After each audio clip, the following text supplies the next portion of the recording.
Healing Hospital Multi Super Specialty near Nehru Stadium, Bedar. Pakistan को आखिरकार 57 मुस्लिम देशों का साथ मिला है और ये समर्थन खासकर ऑर्गेनाइजेशन ऑफ इस्लामिक कॉरपोरेशन के मंच पर हुआ है। भारत के साथ बढ़ते तनाव के बीच अब पाकिस्तान मुस्लिम मुल्कों के समर्थन जुटाने की कोशिश कर रहा है। हाल ही में पाकिस्तान ने ओआईसी को दक्षिण एशिया के ताज़ा हालात की जानकारी दी थी। उस दौरान भारत की तरफ से की जा रही कार्रवाई को क्षेत्र की शांति के लिए गंभीर खतरा बताया था। आपको याद होगा कि ओआईसी यानी ऑर्गेनाइजेशन ऑफ इस्लामिक कॉरपोरेशन एक अंतर्राष्ट्रीय संगठन है जिसमें 57 मुस्लिम देश शामिल हैं। इस संगठन का उद्देश्य मुस्लिम देशों के बीच आपसी सहयोग को बढ़ावा देना और इस्लामिक दुनिया के मुद्दों पर सामूहिक प्रयास करना है।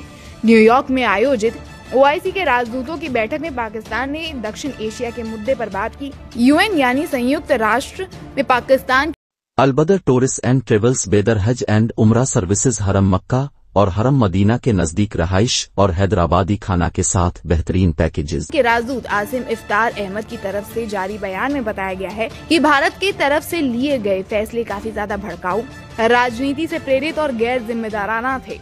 उन्होंने ओआईसी के सदस्य देशों से भारत के स्टैंड और उनके परिणामों पर विचार करने की अपील की है। एक रिपोर्ट के मुताबिक ओआईसी के राजदूतों ने पाकिस्तान और उनकी आवाम के साथ एकजुटता और पूर्ण समर्थन जताया है। उन्होंने कूटनीतिक बातचीत के जरिए तनाव कम करने और क्षेत्रीय तनाव के जड़ का पता लगाने की अपील की है।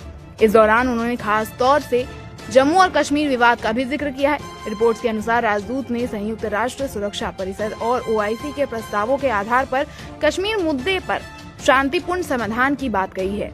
अब पाकिस्तान ने ओआईसी में भारत के खिलाफ अपनी आवाज बुलंद की है। पाकिस्तान का कहना है कि भारत में मुसलमानों के खिलाफ लगातार बढ़ते उत्पीड़न और कश्मीर मुद्दे पर भारत की कार्रवाई को लेकर मुस्लिम देशों को एकजुट होना चाहिए। पाकिस्तान के प्रधानमंत्री और अन्य नेताओं ने ओआईसी के मंच से भारत के खिलाफ कई बार बयान दिए हैं। उनका कहना है कि भारत में जो घटनाएं हो रही हैं, जैसे कि मुस्लिम विरोधी हिंसा और कश्मीर में कर्फ्यू, वो पूरी दुनिया के सामने एक गंभीर मुद्दा है। पाकिस्तान ने ये दावा किया है कि भारत कश्मीर में एक तरफा तरीके से अपनी नीतियों को लागू कर रहा है, जो अंतर्राष्ट्रीय कानून और मानवाधिकारों का उल्लंघन है। ओआईसी में पाकिस्तान ने इस मुद्दे को उठाया और मुस्लिम देशों से भारत पर दबाव डालने की अपील की। वहीं दूसरी ओर भारत और पाकिस्तान के बीच में तनाव काफी ज्यादा बढ़ चुका है। हालात ऐसे ही चल रहे हैं कि जंग भी शुरू हो सकती है। पाकिस्तान के राष्ट्रपति आसिफ अली जरदारी और प्रधानमंत्री शहबाज शरीफ ने गुरुवार को सुरक्षा स्थिति पर चर्चा की और किसी भी आक्रामक कार्रवाई का माकूल जवाब देने का संकल्प जताया।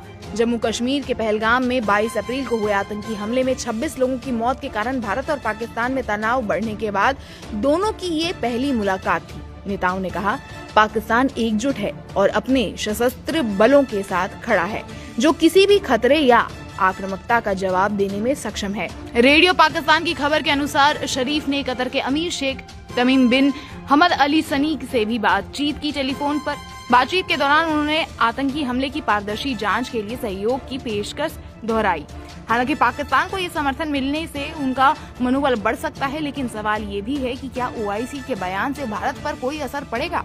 भारत ने पहले ही इन मुद्दों को लेकर अपनी स्थिति साफ कर दी है। भारत का कहना है कि कश्मीर भारत का अभिन्न हिस्सा है और वो किसी भी बाहरी हस्तक्षेप को नकारता है। भारत ने ओआईसी के बयान पर प्रतिक्रिया दी है और कहा है कि ओआईसी का ये बयान पूरी तरह से भारत के आंतरिक मामलों में हस्तक्षेप करने की कोशिश है। भारत का ये भी कहना है कि कश्मीर में स्थिति पूरी तरह से भारत सरकार के नियंत्रण में है और ये मुद्दा पाकिस्तान के लिए नहीं बल्कि भारत के भीतर ही हल किया जाएगा तो पाकिस्तान को इस समर्थन का फायदा हो सकता है।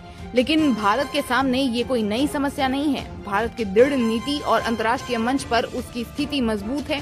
हालांकि ओआईसी के इस बयान के बाद भारतीय विदेश नीति के तहत कुछ और कदम उठाए जा सकते हैं। अब ये देखना दिलचस्प होगा कि पाकिस्तान और ओआईसी के इस बयान के बाद भारत किस तरह से अपनी स्थिति को और मजबूत करता है। क्या मुस्लिम देशों का ये समर्थन पाकिस्तान के लिए सही दिशा में साबित होगा या फिर ये सिर्फ एक राजनीतिक बयानबाजी होगी।